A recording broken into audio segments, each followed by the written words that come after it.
हाय दोस्तों, नमस्कार। आप सभी को मैं अभिषेक और आप देख रहे हैं करियर ऑन स्टडी चैनल। ठीक है दोस्तों, तो जैसा कि आप लोग आज दोस्तों देख रहे होंगे कि आप लोग के लिए मैंने बेहद महत्वपूर्ण टॉपिक लाया हुआ है, क्योंकि आरआरबी ने एक नोटिफिकेशन जारी करते हुए एनटीपीसी का जो एग्जाम डेट था उसको क्लियर कर दिया है। ठीक है, जिसके तहत उसमें बताया गया है कि 28 दिसंबर से आपका एग्जामिनेशन प्रक्रिया शुरू हो जाएगा और जो कि जून तक जाएगा। ठीक है, तो हम लोग भले ही यहाँ पे देख रहे हैं कि जो एग्जामिनेशन अवधि है वह काफ़ी ज़्यादा है, मगर क्या पता हमारा जो एडमिट कार्ड है वह कब आ जाए। ठीक है, यानी यदि एग्जाम 28 दिसंबर से ही शुरू हो रहा है तो हमें तो तैयारी 28 दिसंबर के हिसाब से करनी होगी। ठीक है, तो यहाँ पे दोस्तों मैंने इसी के लिए एक वीडियो लाया हुआ है कि मात्र 21 दिनों में ही, ठीक है, मात्र 21 दिनों में ही एनटीपीसी की तैयारी कैसे करें। ठीक है, मात्र 21 दिनों में ही एनटीपीसी की तैयारी कैसे करें।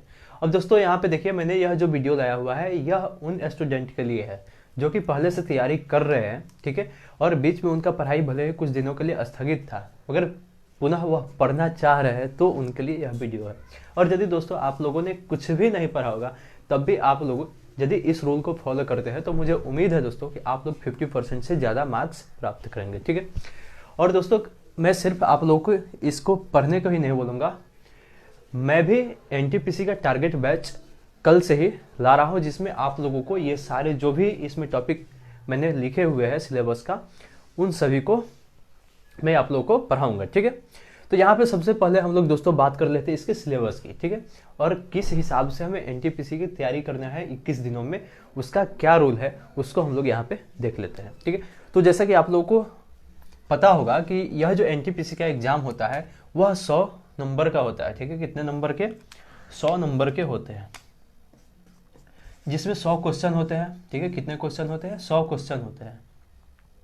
100 क्वेश्चन में दोस्तों हम लोग देखते हैं कि सर्वाधिक मात्रा किसकी रहती है, तो सामान्य जागरूकता या जनरल अवेयरनेस की। ठीक है, किसकी? सामान्य जागरूकता या जनरल अवेयरनेस की। और उसकी संख्या जो है वह 40 रहती है। कितनी रहती है? 40 रहती है। उसके बाद दोस्तों 30 नंबर के गणित से प्रश्न पूछे जाते हैं। ठीक है, यानी गणित जो सेक्शन होता है उससे मात्र 30 क्वेश्चन पूछे जाते हैं। ठीक है, उसके बाद यदि हम लोग बात करें सामान्य बुद्धि और तर्क शक्ति परीक्षण की यानी रीजनिंग की, तो उससे 30 क्वेश्चन आते हैं। ठीक है, यानी 30 क्वेश्चन रीजनिंग से, 30 मैथ से एंड 40 जनरल अवेयरनेस है, यानी टोटल क्वेश्चन कितने हुए? 100 क्वेश्चन हुए। और दोस्तों 100 क्वेश्चन को डील करने के लिए हमें एग्जाम में 1.5 घंटे की अवधि मिलती है। ठीक है, कितने देर की? 1.5 घंटे की, अर्थात 90 मिनट का समय होता है हमारे पास। ठीक है, 90 मिनट का समय होता है।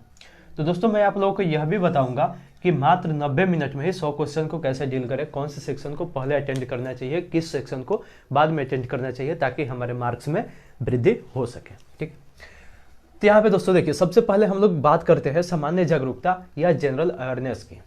ठीक है, तो यहाँ पे आप लोग देख पा रहे होंगे कि 40 नंबर के इससे क्वेश्चन पूछे जाएंगे। ठीक है, जिसमें पहला टॉपिक रहेगा करंट अफेयर्स। ठीक है, करंट अफेयर से संबंधित जितने भी तथ्य होंगे इसमें आएंगे। मैं आप लोगों को सारे की तैयारी के बारे में भी बताऊंगा। ठीक है, दूसरा इसमें लिखा हुआ हूं मैं खेल एवं क्रीड़ा। ठीक है, तीसरा है भारत की कला एवं संस्कृति। चौथा है भारतीय साहित्य। पांचवा है भारत के स्मारक एवं स्थान। छठा है सामान्य विज्ञान। सातवां है जीव विज्ञान।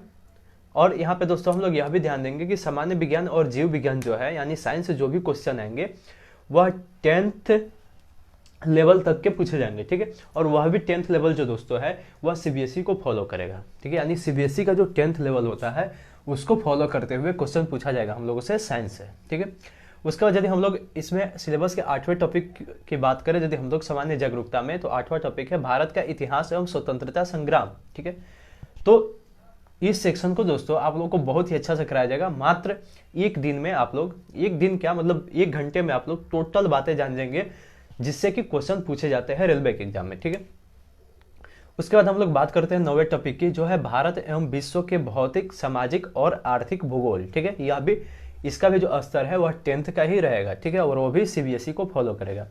उसके बाद यदि हम लोग बात करें 10वें टॉपिक की, तो वो है भारतीय राजनीति और शासन, संविधान और राजनीतिक प्रणाली। ठीक है, 11वां टॉपिक है इसमें भारत के सामान्य भारत के सामान्य वैज्ञानिक एवं तकनीकी विकास सहित अंतरिक्ष और परमाणु कार्यक्रम, ठीक है, यानी साइंस एंड टेक से भी इससे क्वेश्चन पूछे जाएंगे।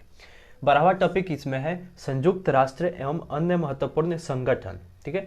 13वां है भारत एवं विश्व में पर्यावरण के मुद्दे, ठीक है, यानी भारत एवं विश्व में पर्यावरण की समस्या को लेकर के भी जितने भी मुद्दे उठाए जा रहे हैं उन सभी से भी क्वेश्चन बनते हैं इस एग्जाम में, ठीक है। और मैं यह जो सिलेबस है वह मनगढ़ंत नहीं बता रहा हूं, बल्कि आप लोग देख सकते हैं आरआरबी के जो ऑफिशियल साइट पे एनटीपीसी के लिए जो सिलेबस डाला गया है मैं उसी पे चर्चा कर रहा हूं, ठीक है। और आप लोगों के लिए बेहद महत्वपूर्ण है। इसमें आगे हम लोग देखते हैं सामान्य जागरूकता में, ठीक है, क्योंकि बहुत सारे बच्चे दोस्तों ऐसे भी होते हैं कि एडमिट कार्ड तो आ जाएगा मगर उनको सिलेबस की जानकारी नहीं रहती है। मगर दोस्तों यहाँ पे मेरा उद्देश्य है कि मात्र 21 दिनों में आप लोग एनटीपीसी के एग्जाम को कैसे क्रैक सके उसके लिए यहाँ पे रणनीति आप लोगों को बताया जा रहा है। तो मैं जिस भी प्रकार से आप लोगों को बता रहा हूँ आप लोगों को ये मार्ग फॉलो करने पड़ेंगे, तभी मुझे उम्मीद है दोस्तों कि आप लोग एग्जाम में सफल हो सकते हैं। क्योंकि हमारे पास टाइम का बहुत ही बाउंडेशन है, यहाँ पे हमें ज्यादा वक्त नहीं मिल पा रहे हैं, तो हम लोग फिर 3 महीना या 6 महीना का टारगेट हम लोग नहीं ले सकते हैं। हमें मात्र 21 दिनों में ही ये सारे जो कार्य है ये करके दिखाने होंगे, ठीक है। तो यहाँ पे देखिए अगला जो इसमें 14वां पॉइंट जो है इसमें सामान्य जागरूकता में वह है कंप्यूटर से, ठीक है, यानी कंप्यूटर से संबंधित जितने भी तथ्य होंगे उससे भी प्रश्न पूछे जाएंगे। अगला यहाँ पे है 15 नंबर में, ठीक है, फुल फॉर्म यानी संक्षिप्तियां भी पूछी जाएंगी, यानी सामान्य जो संक्षिप्तियां होती है जिसे हम लोग फुल फॉर्म के नाम से जानते हैं, ठीक है, उससे भी क्वेश्चन रहेंगे, ठीक है।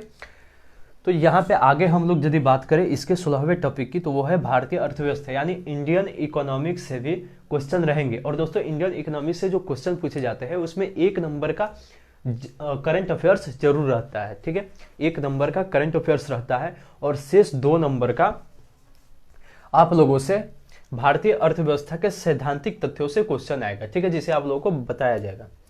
उसके बाद हम लोग बात करते हैं 17वें टॉपिक की, ठीक है, तो वो है भारत एवं विश्व के प्रसिद्ध हस्तियां, ठीक है, यानी जितने भी प्रमुख व्यक्ति होते हैं, जितने भी फेमस कैरेक्टर होते हैं हमारे भारत हो या पूरे विश्व हो, उनसे भी क्वेश्चन पूछे जाएंगे, ठीक है, चाहे उनके निधन से संबंधित हो या उनके फेमस होने से संबंधित, ठीक है।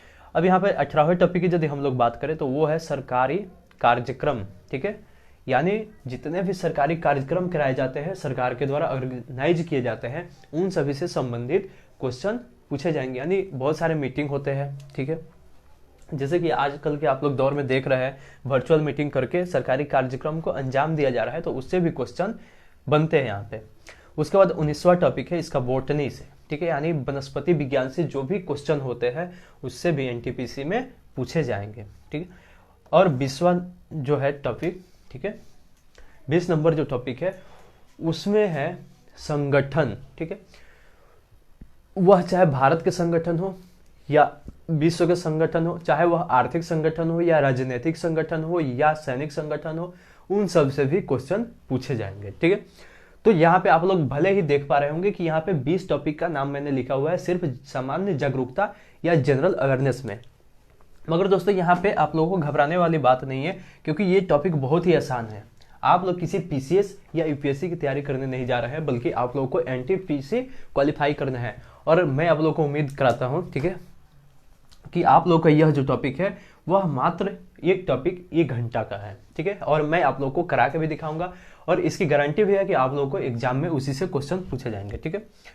अगला हमारा सिलेबस है गणित का, ठीक है, तो गणित में भी यहाँ पे 15 टॉपिक है, ठीक है, जिससे कि एनटीपीसी में क्वेश्चन पूछे जाएंगे। पहला है अंक गणित, ठीक है, अंक गणित में वही सिंप्लीफिकेशन पूछे जाएंगे, ओके, और ये सारे अंक गणित के ही यहाँ पे दिए गए हैं, ठीक है, अंक गणित के ही यहाँ पे टॉपिक दिए गए हैं, जैसे बोडमास नियम, दशमलव भिन्न, ठीक है, उसके बाद एलसीएम, एचसीएफ, अनुपात एवं समानुपात, प्रतिशत, क्षेत्रमिति, ठीक है, समय एवं कार्य, समय एवं दूरी, सामान्य तथा चक्रवृद्धि ब्याज, यानी साधारण और चक्रवृद्धि ब्याज जो हम लोग पढ़ते हैं उससे भी इसमें क्वेश्चन आने वाले हैं। उसके बाद लाभ और हानि, ठीक है, उसके बाद बीज गणित के भी क्वेश्चन पूछे जाएंगे, ठीक है, सामान्य बीज गणित के क्वेश्चन पूछे जाएंगे। उसके बाद है ज्यामिति और त्रिकोणमिति, ठीक है, इसके अलावा प्रारंभिक सांख्यिकी आदि।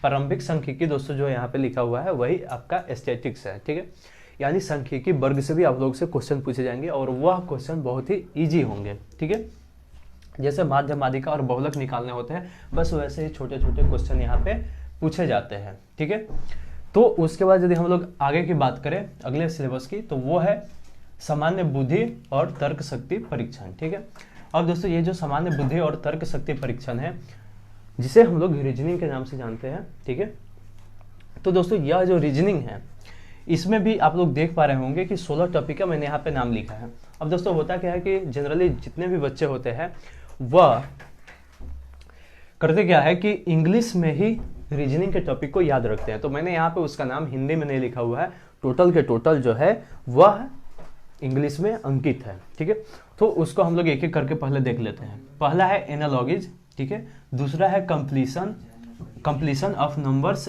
And alphabetical series. ठीक है, पहला है एनालॉगीज, दूसरा है completion of numbers and alphabetical series, तीसरा है दोस्तों यहाँ पे कोडिंग एंड डिकोडिंग, चौथा है मैथमेटिकल। ठीक है, चौथा है मैथमेटिकल ऑपरेशन। ठीक है, एंड पांचवा है सिमिलरिटीज एंड डिफरेंसेस। ठीक है, छठा है रिलेशनशिप एंड सातवां है एनालिटिकल रीजनिंग। ठीक है, आठवां है साइलोलिज्म। ठीक है, नौवां है जंपलिंग, 10वां है वेन डायग्राम्स, उसके बाद 11वां है पजल। ठीक है, 12वां है डाटा सफिशिएंसी, 13वां है स्टेटमेंट कंक्लूजन। ठीक है, यानी कथन और निष्कर्ष का जो चैप्टर होता है उससे भी क्वेश्चन पूछा जाएगा। उसके बाद अगला है स्टेटमेंट कोर्सेस ऑफ एक्शन। ठीक है, उसके बाद 15 नंबर है डिसीजन मेकिंग, 16वां है मैप्स, 17वां है इंटरप्रिटेशन ऑफ ग्राफ्स। ठीक है दोस्तों, तो यहाँ पे आप लोगों ने एनटीपीसी के जो भी सिलेबस है उसको यहाँ पे देखने का प्रयास किया। ठीक है, सुन नहीं पाए होंगे तो इसे आप लोग स्क्रीनशॉट भी ले सकते हैं। ठीक है, क्योंकि यह बेहद काम में आने वाला है और इसी के थ्रू मैं आप लोगों को सारे सिलेबस को पढ़ाऊंगा। ठीक है, तो यहाँ पे दोस्तों हम लोग ये देखेंगे कि ये जितने भी टॉपिक है इसको लेकर के हमें स्टेट पीसीएस या यूपीएससी की तैयारी नहीं करनी है। ठीक है, हमें क्या करनी है, तो आरआरबी एनटीपीसी का एग्जाम क्रैक करना है। और एनटीपीसी का एग्जाम करना कोई बड़ी बात नहीं है, क्योंकि यदि आप लोग प्रीवियस ईयर क्वेश्चन देखते होंगे तो मुझे उम्मीद है कि आप लोगों को बेहद आसान लगता होगा। ठीक है, तो यहाँ पे यह जो प्रत्येक टॉपिक है वह मात्र 1-1 घंटे की है। ठीक है, कितने घंटे की, मात्र 1-1 घंटे की प्रत्येक टॉपिक है एनटीपीसी के लिए। ठीक है, काफी सफिशियंट है, लेकिन मैं आप लोगों को प्रत्येक टॉपिक के लिए 3 घंटा दे रहा हूं। ठीक है, कितना, 3 घंटा दे रहा हूं प्रत्येक टॉपिक के लिए। अब दोस्तों यहाँ पे हम लोग देखते हैं कि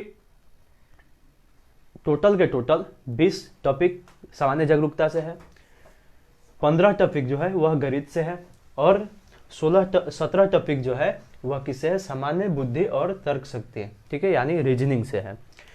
तो दोस्तों यदि आप लोग 3 घंटा डेली जनरल अवेयरनेस पढ़ते हैं, ठीक है, एक चैप्टर, गणित का भी पर डे 3 घंटा एक चैप्टर पढ़ते हैं और रीजनिंग का पर डे एक चैप्टर 2 घंटा पढ़ते हैं। ठीक है, तो एक दिन में देखिए आप लोग को पढ़ना कितना पड़ेगा, 3 घंटा सुबह में सामान्य जागरूकता, 3 घंटा शाम को आप लोग गणित पढ़ सकते हैं और 2 घंटा दिन में कभी भी निकाल करके आप लोग रीजनिंग पढ़ सकते हैं। यानी टोटल 8 घंटा आप लोगों को पर डे पढ़ना होगा। ठीक है, 8 घंटा कोई ज्यादा मुश्किल नहीं है। मुझे तो उम्मीद है कि एडमिट कार्ड की खबर सुनते ही सारे बच्चे लगभग 15 घंटा की तैयारी कर रहे हैं, मगर उसकी भी कोई इतनी आवश्यकता नहीं है। आप लोग अच्छे से स्टडी करेंगे तो 3-3, 6 और 2, 8 घंटा आप लोग को पर डे पढ़ने होंगे। ठीक है, और प्रत्येक चैप्टर यदि वह जनरल अवेयरनेस के है तो 3 घंटा, मैथमेटिक्स के है तो 3 घंटा, और रीजनिंग का कोई विशेष टॉपिक नहीं होता है, कोई ज़्यादा भारी चैप्टर नहीं होता है तो उसका 2 घंटा। ठीक है, तो हम लोग देखते हैं कि 8 घंटा में तीनों सेक्शन से एक एक चैप्टर कंप्लीट हो जा रहा है। ठीक है, तो ऐसे देखेंगे तो हमारा जो 21 दिनों में है सामान्य जागरूकता वाला सेक्शन खत्म हो जाता है। 21 दिन नहीं, 20 ही दिन कहिए। ठीक है, मैथमेटिक्स जो है वह 15 दिन में ही हो जाएगा और सामान्य बुद्धि और तर्क शक्ति जो है वह केवल 17 दिन में ही हो जाएगा। अब यहाँ मैथ में देखिए हमको कितना बच रहा है, 7 दिन बच रहा है, यानी 1 सप्ताह बच रहा है 21 दिन पूछने में। और सामान्य बुद्धि और तर्क शक्ति परीक्षण की यदि हम लोग बात करें तो यहाँ भी हमें 4 दिन का समय मिल रहा है। ठीक है, तो इस 7 दिन में हम करेंगे क्या कि गणित में जो भी पढ़े है उसको रिवीजन कर लेंगे। फिर यहाँ रीजनिंग में जो 4 दिन हमें शेष बचता है उसमें भी 4 दिन में हम लोग रिवीजन कर लेंगे चैप्टर को ट्रिपल करके। और यहाँ पे सामान्य जागरूकता में कुछ ऐसा समझने वाली तो बात होती नहीं, हमें डेली रिवीजन में रखना है, तो इसमें हमें कोई रिवीजन की जरूरत नहीं है, क्योंकि 21 दिन में जो भी पढ़ेंगे हमें उम्मीद नहीं है कि आप लोग भूलेंगे, ठीक है। और हमें भूलना भी नहीं है, क्योंकि समय बेहद कम है और बार बार हमें रिवीजन का टाइम भी नहीं मिलेगा। तो यहाँ पे दोस्तों हम लोग देखते हैं कि 21 दिन आते आते आपका मैथ रीजनिंग का रिवीजन भी हो जाएगा पढ़ करके, और यह जो सामान्य जागरूकता वाला सेशन है उसे भी आप लोग एक बार पूरी ढंग से पढ़ लेंगे, ठीक है। तो 21 दिन के बाद देखिए फिर आप लोगों को एक सप्ताह का टाइम मिल रहा है, ठीक है। कितना? एक सप्ताह। अब एक सप्ताह में दोस्तों आप लोग करेंगे क्या कि जितने भी प्रीवियस ईयर के क्वेश्चन पेपर है उसको आप लोग बनाएंगे, और वो भी बिल्कुल समय सीमा के साथ में, यानी 1.5 घंटा आप लोग टाइम दे करके और प्रत्येक एक्सरसाइज को बनाएंगे, ठीक है। यानी जितने भी प्रीवियस ईयर क्वेश्चन पेपर है सबको हल करने का प्रयास करेंगे। तो पर डे यदि आप लोग दोस्तों 4 प्रीवियस ईयर क्वेश्चन पेपर को बनाते हैं तो 7 दिन में आप लोग 28 प्रीवियस ईयर क्वेश्चन को बना लेते हैं, ठीक।